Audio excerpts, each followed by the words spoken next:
transmitter? We don't need no stinking transmitter. We got the internets. It's the Fifth Mascot, backed by popular demand. The moral and social conscience of Cincinnati sports journalism, John Erardi, Mr. Satin, who has no morals and no conscience. Why? We're even. We're even. And yours truly, Ken Broo. How about them Reds? How about that proactive Walt Jocketty? How about that getting that deal done with the Houston Astros? The Astros, if you haven't heard, just traded for Scott Kazmir. So much for dealing with Houston. What are they waiting for, John? Let's put it this way. I don't think the Mets settled for anything better, anything less than their 4 best prospects, which means the Reds may have already lost Houston as a trading partner, which is a shame because Houston's in the hunt and they needed starting pitching. Guess what the Reds have got? Starting pitching. One loss, 1 L in Walt's category right now. And don't you think that the Royals, who are also looking for pitching, don't you think they know now that the Reds have one less trading partner and therefore they can dig their heels in a little bit more? Everyone's got the leg up now. I would have thought that the Reds would have been the first to send somebody off, and now that they're not holding many cards now, it seems like. Morosi, who writes for Fox Sports, John Morosi, tweeted something this week. He said the reason why the Reds didn't trade Johnny Cueto in June was because they didn't want the specter of Cueto returning to Great American Ballpark and pitching in the All-Star game in another uniform. How stupid is that? Ken, it comes down to this. You make the best deal you can make it as soon as you can. And I don't care if they trade all their guys to Chicago, St. Louis, and Pittsburgh. It doesn't matter. Just get good prospects in return. It does not matter that you're trading within a division. Was it a big deal that Jocketty was in Jupiter, Florida last week? Not Doherty, Jocketty. Doherty writes in the paper that Jocketty is in Florida last week while Rome's burning. But in essence, you can do anything over the phone. You can text, you can tweet. Sure. But the perception was not good among the fan base, was it not? I think that was lackluster. You see that big picture of him, hanging out on the beach with no shirt on. At least that's what I saw. Yeah, but that wasn't him. Oh, right. No, you can't do that. That's like taking off. If you got some important meeting, you're just not going to show up. If you really want to get rid of somebody and get something in return, you got to show up. You got to show up for it. You can't be taking vacation. That looks terrible with the fan base. Matt, what do you think? Well, I think you've been right. Wait a minute. Say that again, Matt. Slower. Can I believe you've been right? Okay. But no, we've all been waiting, and now with 2 weeks to go, what John said is exactly right. We're going to start losing our bargaining position because teams will know we're more desperate. Other teams have already gotten, some teams, the Astros have already gotten what they were looking for, and they know that we only got 2 weeks left, and they know we have to deal somebody, at least 2 or 3 guys, and what are we going to do when there's nothing left to do? I mean, they're putting themselves in a hole where they'll get less than what they could. What is the best deal? I mean, in essence, what do you? I mean, if Kazmir brought that much, and I don't know. I mean, prospects are suspects until proven otherwise. Right. But if he can bring that much, what the hell are the Reds holding out for? What are they looking for? Like, who? Are they looking for the kid that's the Mets' top prospect, that left fielder that played here in the Futures game? Who are they? What could they possibly be looking for? Well, again, not knowing what those prospects were that Houston sent off to New York, you got to think those were pretty good because Houston's serious about trying to get into the postseason this year. So my feeling is clearly that was an opportunity missed. There are other teams out there. Unfortunately, there aren't as many teams in the market for a closer as there are starting pitchers. So even though Chapman, you would think, would bring more because he has another year on his contract here, there's fewer teams who need a closer. Most teams that are in the hunt right now got a closer. And the one I thought might be a deal, now they're a seller, which is Detroit Tigers. Yeah. So it's going to be questionable, but I still hold out hope. I think it's going to come down to, do the scouts here have a say? Because the scouts know who the best players are in baseball, who the best prospects are. Will they have a true say with Walt? Will Walt listen to his scouts? Because, again, Walt has not done a rebuild before, and we're clearly in rebuild mode here. And in all fairness to Walt Jocketty, he's got an owner that abhors this kind of situation. He wants nothing to do with rebuilding. He wants to win, and he wants to win now. He's become attached to some of these players, which I think is bad. I think when emotion enters into business, business always loses. So I'm not trying to carry any water here for Walt Jocketty, but there's that side of the equation for this guy as well, is there not? Yeah, I mean, and maybe it's one of those things where it's like a multiple team, multiple player, some huge blockbuster with a lot of different teams involved. That's the only thing I can think of. Like maybe it's just this huge conglomerate thing that's like waiting to get past, the big man signature. I don't know. It's so bizarre. Well, does any of us really believe that's going to happen though? No. No. I mean, if that was happening, first of all, they wouldn't be able to keep it quiet. We would know that they were talking to people. I don't think they're that clever and that clandestine or whatever you want to call it. But no, that would floor me. I would be willing to bet a lot of money that there's not going to be some multi-team, multiplayer deal. They're going to get minimal amount of product for what they give away, I think, moving forward. I want to give them the benefit of the doubt, though, right, as a fan. Well, I would like to hope with you, but I don't think that's what's going to happen. There is one team that could happen to. It's the Toronto Blue Jays. Granted, they're, 6-7 games back at the Yankees, who are the surprise of the American League East, but they've got a ton of hitting and they need pitching. So if you're going to see a blockbuster deal, I think that's who it's going to be. Well, they need a closer and a starter or two. Can the possibility exist, because we live in Cincinnati and because we see this team more than any other team, could the possibility at least exist that Cueto and Leak are not as good as we think they are? Could it be that we overvalue what we have here because we see it so often? Could it be that Cueto, who has a history of various maladies, could it be that Leak, who has shown a propensity to blow up as well as what he did, yesterday, might we think that they're worth a little bit more than what they really are? Well, I think we definitely overvalue Leak here. We do not overvalue Cueto. The only reason Cueto's stock would be down is his arm situation. But again, the team that's picking him up, they might be thinking long-term with him as far as the contract goes, but clearly if you pick him up, you're going for the stretch run. You're going to try to win the thing right now, and I think because of that, Cueto's still very valuable. Leak is the matter of, if he's your second starter, you got a problem. If he's your third or fourth starter, fifth starter, he's great, but no question, Leak's a little bit overvalued. Cueto definitely not. It's kind of like baseball cards too, right? I mean, you're always going to get more value for Pete Rose in Cincinnati than you will out in San Diego or something. But I got to believe that Cueto's a #1 on most squads. Definitely. I mean, So now that this deal has been made, and it's not a mega deal, but it does eliminate maybe one of the partners that they had, what do you figure the reaction is at Great American Ballpark right now? Among the brass? Among the smart guys. There may be some smart guys who felt like they wanted to make that deal. And again, I come back to the same issue. Does Walt truly trust his scouts? Because again, Walt has not been in this position before.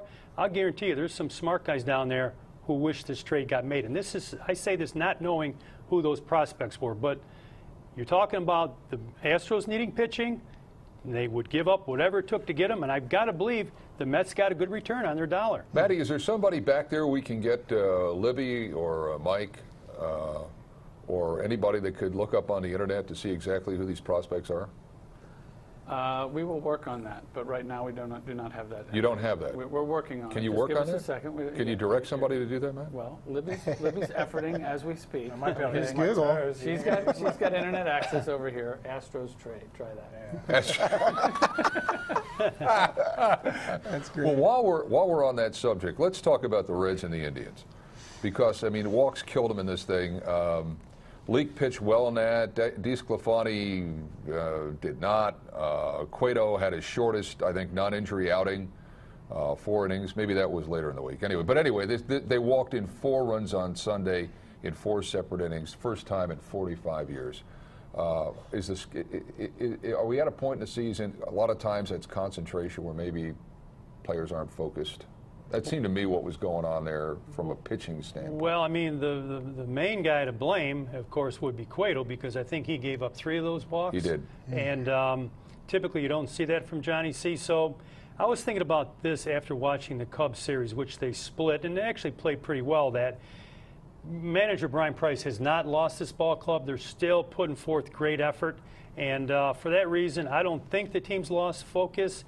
But certainly all those walks would make you think that they had. Yeah, to me it was watching that whole series. It was like, and the Indians aren't going anywhere. The Indians stink, but it just looked like, so one team had its head in the game, the other team had its head someplace Somewhere else. Somewhere else, yeah. It might have been, the All-Star game and all the festivities and everything. I mean, It could have been, yeah. Frazier, everything that he did and the spectacle he put on, once he had that 2 days off, he came back and hit like 2 more home runs. Right. I mean, some of these guys, maybe they were out partying a little too hard, and over the Rhine a little bit like that. It's in their hometown. I don't know if too many got on vacation or not, but, maybe that has to do with it. A little break, too. And then the Cubs are in town here. All right, so the Cubs are in town here for 4, and it was win-loss, win-loss. And I'm looking at Lorenzen, and I'm looking at this dude, and he pitched, I thought, okay. I don't think there was. I think he should go forward. Lorenzen, Iglesias, DeSclafani, and I think that's kind of the nucleus next year going forward with pitching. And it's one of the reasons why I don't think they're going to be very good, because you're going to struggle with young pitching. But the more I see Lorenzen, the more I like him. I think he's versatile with the bat, and I think he can get some things done. And I kind of like him, despite the fact that he went 5 and gave up 4 earned runs in that first game against the Cubs. Right. I mean, that's what you're going to have with young pitching. I personally think they've done a good job with these 3 young pitchers in particular. The one they traded for, DeSclafani, Iglesias is theirs. Of course, Lorenzen is theirs. So you're going to have struggles with young pitchers. The problem is, and this is the problem that Bob Castellini is going to have, is, yeah, you don't want to rebuild the whole thing because you got a pretty good core. And keep in mind, they're hoping for Cozart and Mesoraco to come back healthy, which are big ifs. But you've got a decent core, so the tendency would be not to rebuild totally. The problem with that theory is that your pitching is so young, they're going to struggle again next year. So I think, Ken, there's no way this team can be truly good again until 2017. I just don't see it happening. The Astros traded with the A's. They sent Kazmir. They got minor leaguers, right-hander Daniel Mangden and catcher Jacob Nottingham. Who did? The A's. They traded with the A's. And they got Kazmir. Right. Then they got Kazmir, and the A's got, heading to the A's in return, are a pair of minor leaguers in right-hander Daniel Mangden and catcher Jacob Nottingham. See, I think Nottingham was their best catching prospect from what I remember of that, because they traded to get him. He came to them in another. That's what the Astros are doing, is they're making these deals over the last 5 years, and then they're flipping guys they get. Right. And that's the same theory that the Cubs have had, which is if your players aren't going to be good, if your team's not going to be good when that player's still around, trade them now. And trade not just the guys that are worth something, but trade even your pleasant surprises, because I'll come back to the same thing. This Reds team cannot possibly be good, cannot be a contender, given the division they're in, any sooner than 2017. That's almost impossible. Well, then why keep Frazier? Well, you know what? You know who needs a third baseman? But you better get Mike Trout in return as the Anaheim Angels. Well, you're not going to get No. I know you're not. I'm joking, because you know what? If you're going to trade Frazier, you better give Mike Trout. But Votto, he's on fire. What about thinking about him? He's got a no-trade clause. And such a big contract. But seriously, I mean, I'm a big Todd Frazier fan. I like Todd Frazier. I think he's somebody who's going to be the core of this team. I think you're optimistic about 2017, but let's say you're right. Let's say you're right. In 2017, Todd Frazier is going to be turning 33. He's going to be looking at a big payday in 2017. I mean, we're not talking. He's going to make $7.5 million next year. So he's probably going to be looking, if his trend continues, at a payday in excess of $11, $12 million. You want to pay $11, $12 million for a third baseman that's going to be turning 33? Absolutely not. So he should be in the trade mix. He should be, but again, he had such a great All-Star week that it would be hard to trade him, but I think they have to consider it. But again, there's no guarantee that these trades are going to work out. Right. I mean, yes, Chicago and Houston got good, but you know what? There's been plenty of teams who've done the scorched earth deal, and they haven't got any better. So I come back to the same thing. You better kind of hedge your bets. And again, I know we want to trade Chapman because a closer's not worth that money, but if this team's not going to be any good, you better have somebody to draw fans into the ballpark. Yeah, that's a good point too. But here's my thing with Chapman. But you got to go. I think you got to go all in if you're going to rebuild, and you're going to sit there and start hedging your bets. And the Reds have never been good at this. It's always taken a real long time. They've never done it. But if you're hedging your bets and trying to save a little bit here and a little bit there and please the fans a little bit, then you're not going to be doing what you need to do. You need some. John, Ken, you and John both have spent more time covering a team than I have. I've just watched them. But what the Reds have is an old dog who doesn't know the new tricks. Yeah. Right. I mean, you're talking about the stuff the Astros are doing. That guy's on the computer. That guy's is one of those, Billy Bean things, and he's got all these things telling him what to do. And the Cardinals are on his computer too, so everybody's in there. But we're not on his computer. And that's the thing is that, Jocketty's picking up the phone and, just saying, well, what about this and what about this? That's my impression. Yeah. But, I don't think they can think that far ahead. Well, You know what I mean? and compounding your point, Matt, is you can make all these deals for prospects. You got nobody in your minor league system that if these prospects don't work out, okay, well, we'll plug him in until we can figure it. It is a vast wasteland in their minor league system when you get above single-A baseball and you stop talking about Robert Stevenson and Jesse Winker. There's nobody. So I'm all for retooling this thing. I don't want to pay an aging third baseman $11, $12 million, but they may not have any choice. Right. I mean, they've actually had again, Ken and I may disagree with this, but they've actually had a decent run of farmhands come up since the Votto Bruce era, which is, again, these guys are hurt. Kozar probably would have made the All-Star team if he hadn't gotten hurt. Mesoraco, stud in the making. Frazier looks like he's going to be a star, but again, it's going to be a short window for him.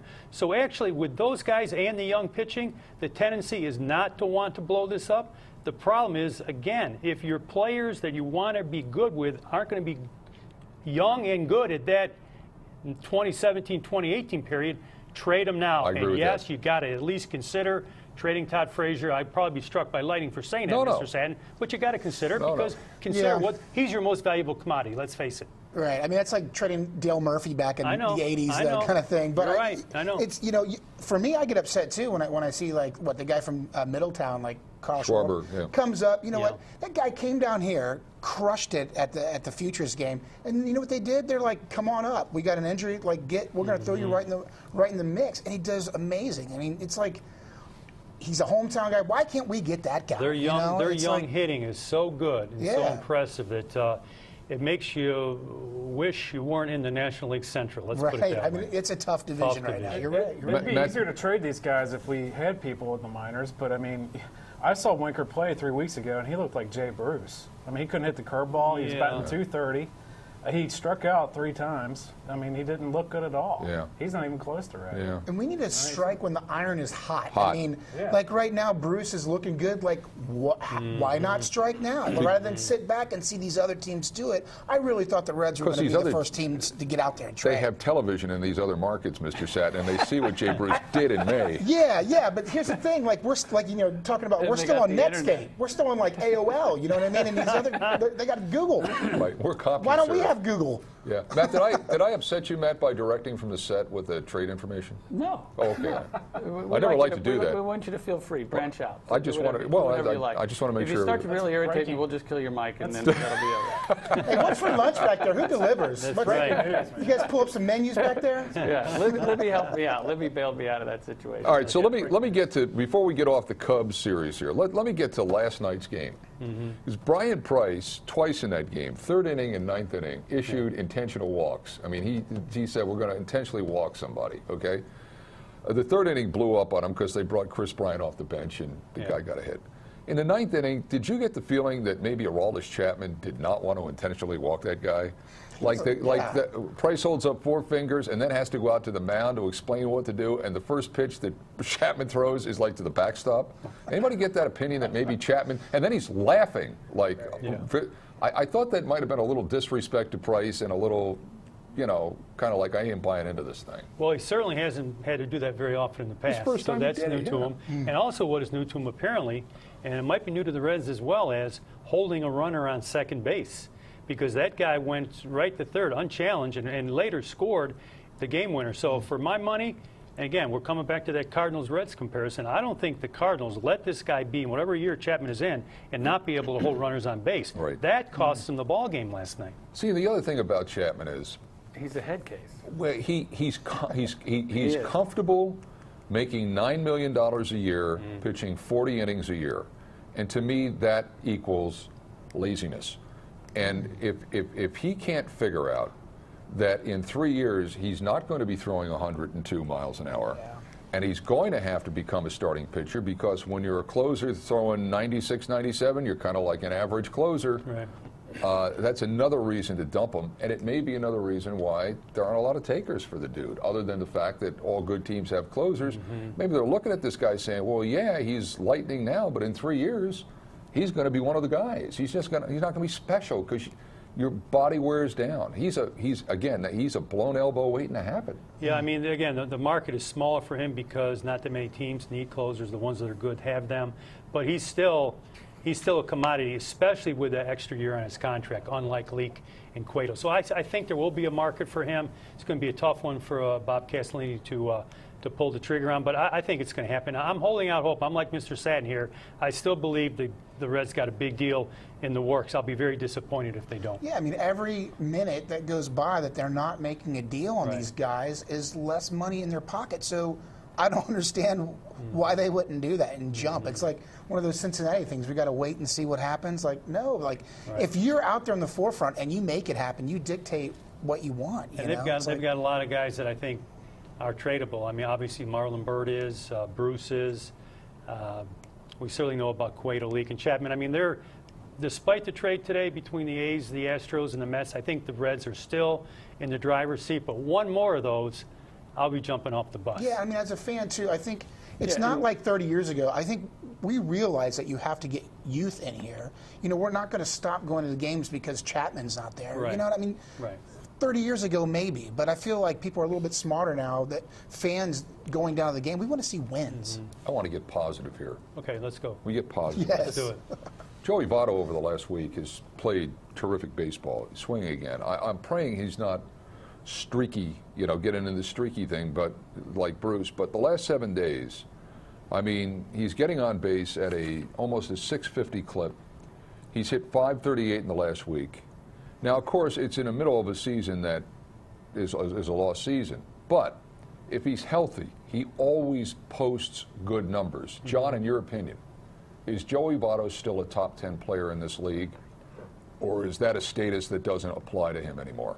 In my mind, he definitely is. I mean, there's no question that Todd Frazier got all the headlines out of All-Star Week.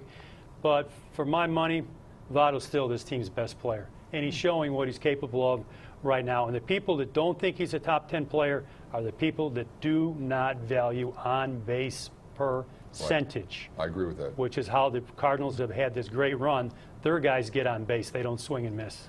On-base percentage with him, I think, is huge. The other thing, too, which is the new trendy stat, not trendy, but is WAR. Yeah. I think you look at Votto's WAR number took a little bit of a swoon when he got hurt last year.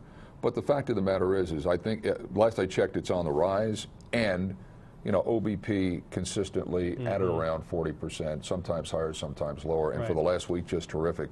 So when I mean, you said trade Joey Votto, and I understand, I get that you can't because of the money, and he's got a full no trade. But the fact of the matter is when you get to 2017 or 18 or whatever it is, you're going to have some players around there. And so I think Votto, Cozart, Mesoraco, I would say Frazier, because I don't think they got the guts to trade Frazier.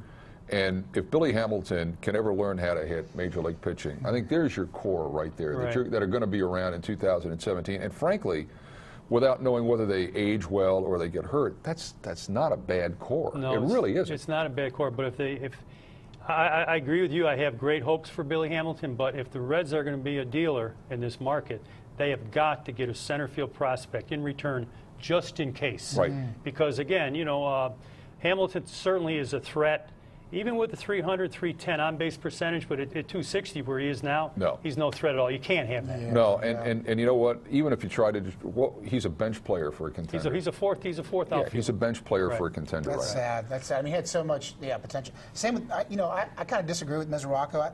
I feel like, I don't know if he's going to be around. I see him in the American League after this surgery, if he can come back and the whole squats thing. I don't know. I think we'll find out here in a hurry whether or not he is. Yeah. But I heard somebody on maybe it was Doug Flynn yesterday on the radio said that as well as Eugenio Suarez is hitting, when Cozart does come back, can that guy play left field? Well, I was thinking the same thing because again, we Suarez or Votto, or I mean Suarez. We've had a bad run of left fielders here, right, Matt?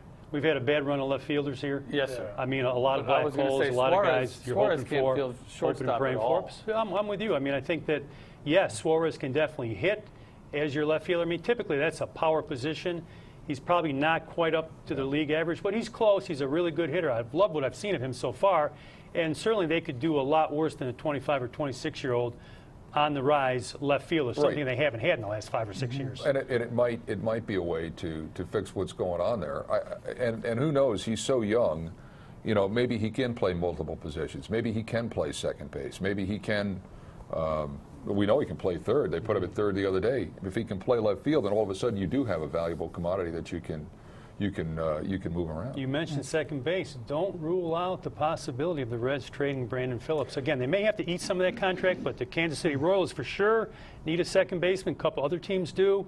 I think the Reds would love to unload that contract and, again, get younger and stronger and brighter. And unfortunately, Phillips, who's been really a great player here, he's not part of the 2017-2018 picture. They'd have to talk him into it, though, because he's a 10-5 guy. They would. Yeah. He's, I mean, every play you see, it's like he's great. throwing behind his back. That play the other night was unreal. It was. It was just crazy. It was great. It was great. That's gets people down there paying for tickets right yes, there. He does. He certainly does. But how much of that, you mentioned about how Castellini would be reticent to trade Chapman because he likes to sell tickets, and I get that. You got to service both sides of the equation, business and baseball. But at a certain point, he's got to realize that the thing that sells tickets more than anything is winning. Winning, and I think he does realize that. I think he's ready to rebuild this thing. Maybe not to the extent that the Cubs and Astros did, but he's told Walt, we've read it, we've heard it, that Bob's ready to make the deal. So let's start seeing some deals, Mr. Satin. Hey, let's see it. I mean, it's time. You're right. We have some, these are called in the business graphics. I don't know whether they put them up on the screen. I've heard about that. Yes, they're very exciting. It's a whole new concept in television.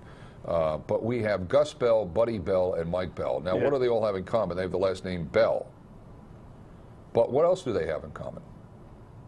All the Bells, Larkin stays, Big Red Machine rolls into the Hall of Fame. On this date, what was the significance of this, Matt?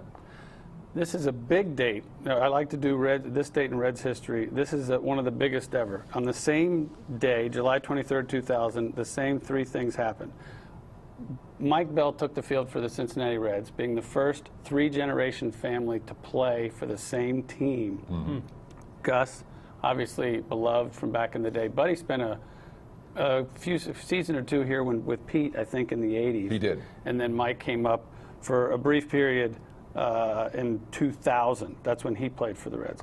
On the same day, this is an off-field transaction. Former or future Hall of Famer Barry Larkin agreed to a 3-year, $27 million contract extension that will keep him in Cincinnati. You remember there was a lot of talk he was going to go to the Mets or something. Yes. I mean, there were a lot of things going on, and he seemed very disgruntled for a while. So we get Mike Bell to play for the Reds, and Barry signs a 3-year contract extension, which basically means he's going to finish out with the Reds. But then one of the biggest days ever in Reds history, 3 Reds go into Cooperstown all at the same time. Yeah. Marty, Sparky, and Tony. Great. And I think the Sparky thing we knew would happen. Marty would probably go. Tony was something that took a while. He was like on that Legends thing. I don't know how they do that, but he was, a Legends selection, and there was a lot of lobbying, sort of like there was for Joe before he passed away. But this was a big day in Cooperstown for Reds fans. I remember sitting outside of the Hall of Fame and Museum hosting a 1-hour show on the night of the induction.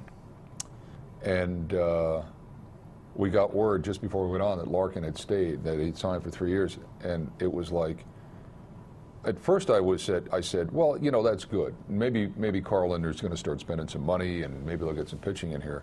The other thing that hit me too is, and I don't know if this was Jim Bowden or if this was Carl Lindner, but why did they pick that day to upstage probably the greatest moment in Big Red Machine history since Joe Morgan's induction in 1989? I just thought the timing of it was poor on the Reds management part. I think they should have let that go and then announced that the next day. There was no reason really to do that. I know that the Mets had a deal on the table and they told Larkin to talk to the Mets and he didn't want to go and all that.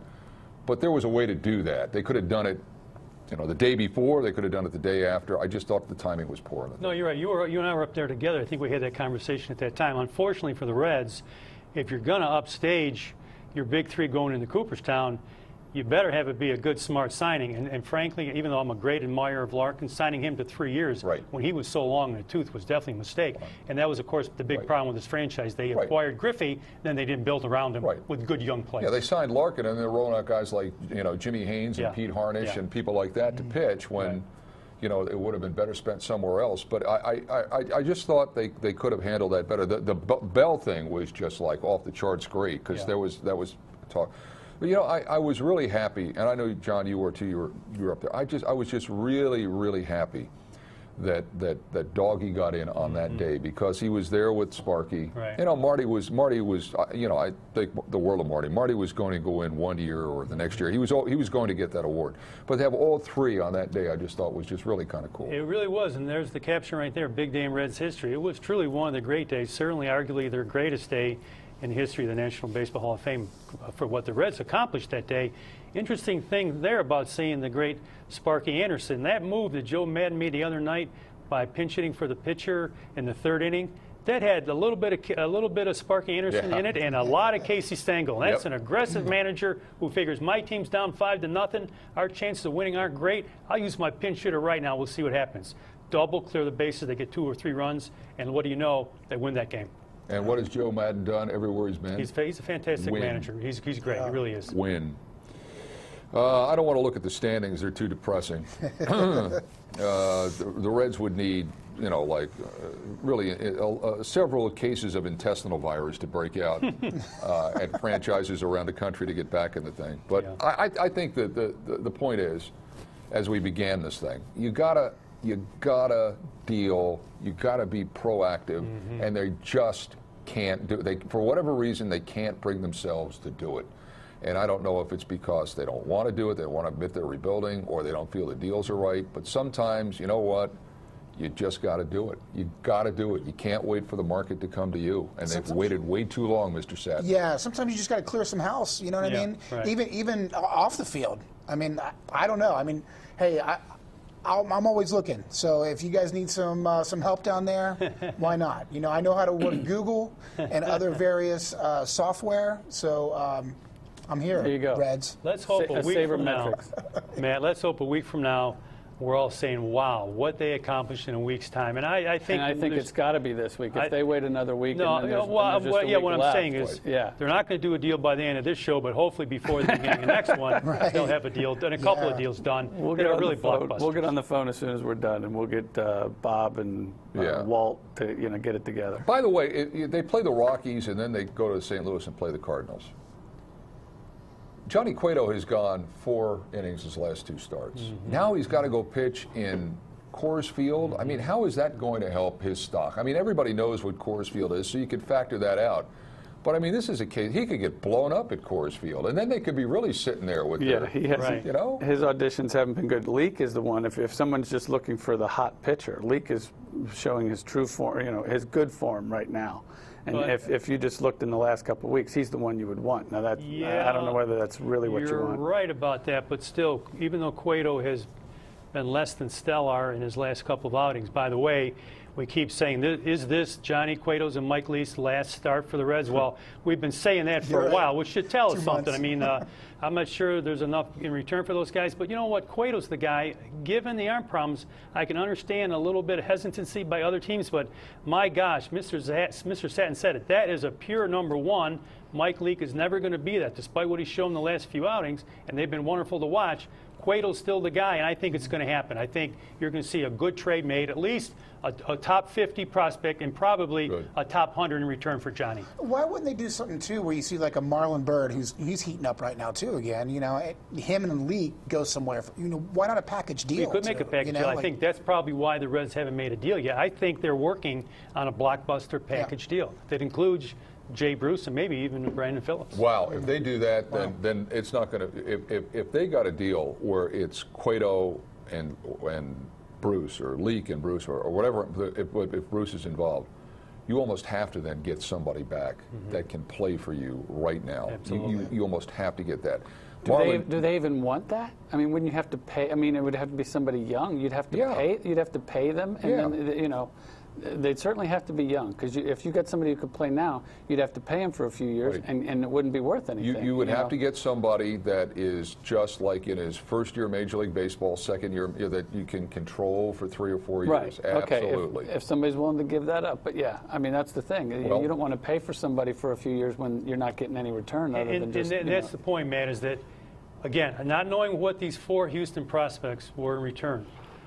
Give me one really good player. Give me a top 20 guy, and forget the passel of 6 guys or 2 guys, whatever it's going to be. Give me one really good player that's either ready for the major leagues now or maybe in a year, and I'll take my chances with that guy. That's been the problem with the Reds. They haven't been quite good enough, especially in comparison to the Cardinals. Yeah, you remember those outfielders for the Rockies or something like that? You know, like why not? There's some hitters out there, and I think the very fact that the Cubs have acquired so many of them tells you that the Reds have been sitting on their hands. Well, that's true. that charter jet for Colorado leaves this afternoon. If Cueto's on it, he's going to pitch on Saturday night. Yeah, no doubt. They're not going to drag him out there. No. I mean, that would be one of those deals where anything could happen. But I thoroughly expected that deal would have been made for him before they got on that jet and went out on a 6-game road trip. And how does Cueto feel right now? If he's going to go out there and dog and pony and go pitch in Colorado, I mean that's got to wear on you mentally. I mean I know you're getting paid, you're a professional, you go out there, you do your thing, but you know that's got to be kind of weak. He's got to know something's right, up. Because clearly he thought, I think when he had that 1-8-inning outing, I forget when it was. It seems like a month ago, it was a week ago. He probably thought that was his last start. Okay, my stock's way up. I've done what I'm supposed to do. The home crowd loves me. Give me my ticket. Trade Where am I me. going? Give me the. Right. And then now what happens? He starts to drift back a little bit. Some suspicions creep in, and he's sitting here while Kazmir is part of a deal, and we're sitting here watching, saying, "What happened?" I mean, that makes Cincinnati not look very good. I mean, you know, I don't know. It's weird. It's very weird. We can't have that. Well, no. But Walt's back from the beach, so I think everything will start picking up right now. And he looks good. He's tan, rested, and ready. That's what it's all about. Got done surfing. Well, that's our show for this Thursday. Remember, the Fifth Mascot is always available on WCPO.com 24/7 for your downloading pleasure. And we're right back here next Thursday afternoon at 1:30 to put a cap on what we hope will be a robust week of trading for the Cincinnati Reds. Tell your friends about us if you have any. It's the Fifth Mascot, only on WCPO.com.